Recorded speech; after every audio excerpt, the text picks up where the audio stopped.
Effectivement, nous avons suivi d'abord une déclaration, on va dire, du porte-parole du gouvernement à l'occasion d'un point de presse qui avait un peu évoqué l'idée que ce décret a été relu et en tout cas que aucun membre du gouvernement n'a négocié son salaire. Et ensuite, on a vu effectivement le secrétaire général du gouvernement qui a annoncé qu'il y a eu relecture du décret 891 plutôt de 2008 portant rémunération des présidents d'institutions et des membres du gouvernement. Pour nous, c'est une bonne chose parce que nous avons déjà fait un travail là-dessus en 2021 et ce que nous dénoncions, c'était l'irrégularité des salaires servis parce que les salaires, les rémunérations qui étaient servies à certains membres du gouvernement étaient irrégulier parce que ça ne reposait pas sur un texte. Le texte qui régissait ces rémunérations n'était pas respecté.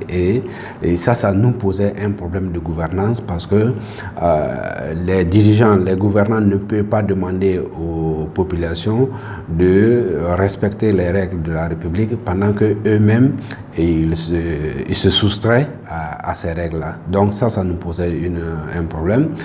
Alors, ça donnait aussi un autre problème qui était la rupture de l'équité au sein du gouvernement.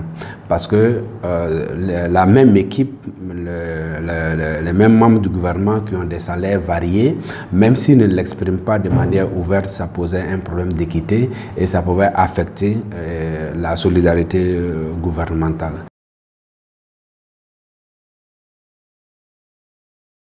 Le secrétaire général du gouvernement a dit que la loi 081, la loi qui régit la fonction publique, dit que lorsque un agent est en position de détachement, parce qu'on considère que les ministres sont en position de détachement, et il ne peut pas percevoir moins que ce qu'il percevait dans son administration de départ.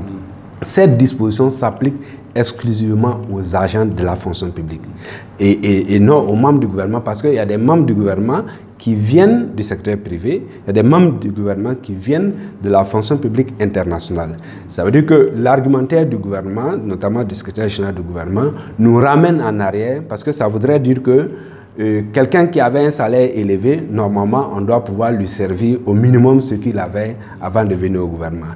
Donc, cet argument ne tient pas parce que cette disposition s'applique exclusivement à la fonction publique. Ça veut dire que quand vous quittez un ministère pour un autre ministère, et donc par le truchement du détachement, vous ne pouvez pas être payé moins que ce que vous percevez avant.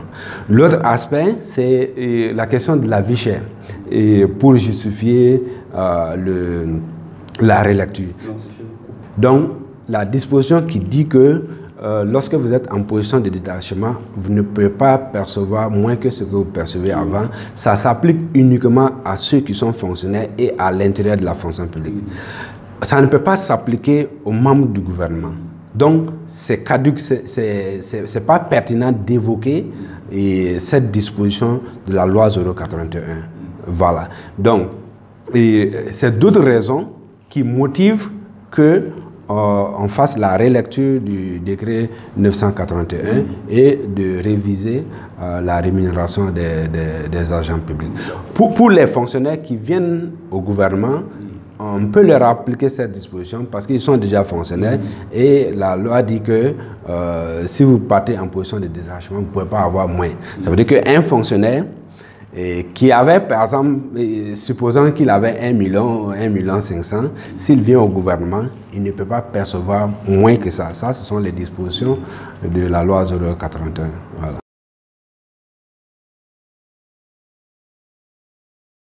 Non, avec le nouveau texte, même avec l'ancien texte, le décret de 2008, cette disposition n'était pas prévue par le texte. Ce n'est pas prévu par le texte. Avec le nouveau décret également, ce n'est pas prévu. Ça veut dire que c'est un régime spécifique qui est créé, qui encadre la rémunération des membres du gouvernement et des présidents d'institutions. Donc, on n'évoque plus votre salaire antérieur. D'ailleurs, le décret de 2008 disait expressément que la rémunération qui était évoquée là-bas, qu'elle s'applique à toute personne, quelle que soit votre rémunération antérieure et quelle que soit votre structure d'origine. En réalité, le texte avait déjà prévu que c'est interdit. Et les précédents gouvernements n'ont pas respecté cette disposition. Et nous, au CIFOEP, ça nous posait problème.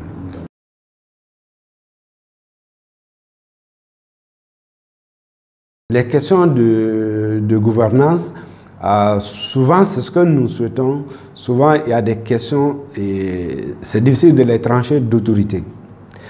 Il aurait été bon parce que ceux qui sont arrivés aux affaires, ils ont opté pour une démarche et je pense que pour certaines questions de clivage, telles que ces questions, il aurait été bon de créer un cadre beaucoup plus élargi de concertation sur la question.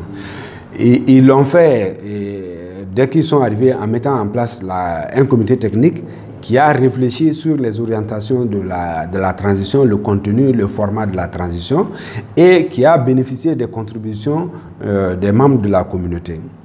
Et je pense que pour des questions aussi clivantes, ça aurait été bon aussi d'engager une sorte de concertation entre certains acteurs clés. C'est vrai que sûrement ils ont mis en place un comité, mais un comité du gouvernement, ce n'est pas la même chose qu'un comité élargi à la communauté nationale. Donc, s'il y avait cet espace, en ce moment, les Burkinabés se reconnaîtraient davantage dans la mesure qui a été prise que par rapport à la manière dont ça a été fait et qui est une manière, on va dire, beaucoup plus solo, alors que s'il y avait beaucoup plus l'inclusion. C'est pour ça, nous, au niveau du CIFOEP, nous recommandons l'inclusion, la participation du citoyen dans le processus de décision, la prise en compte de ses préoccupations, de ses orientations dans les décisions.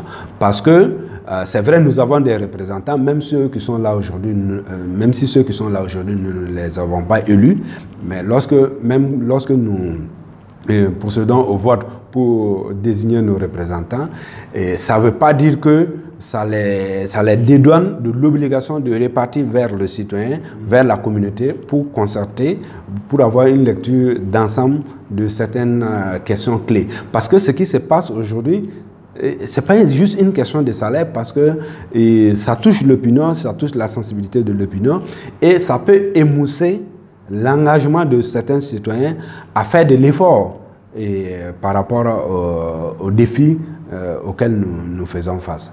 Et ça, je pense que j'ai l'impression que ça a été négligé par le gouvernement.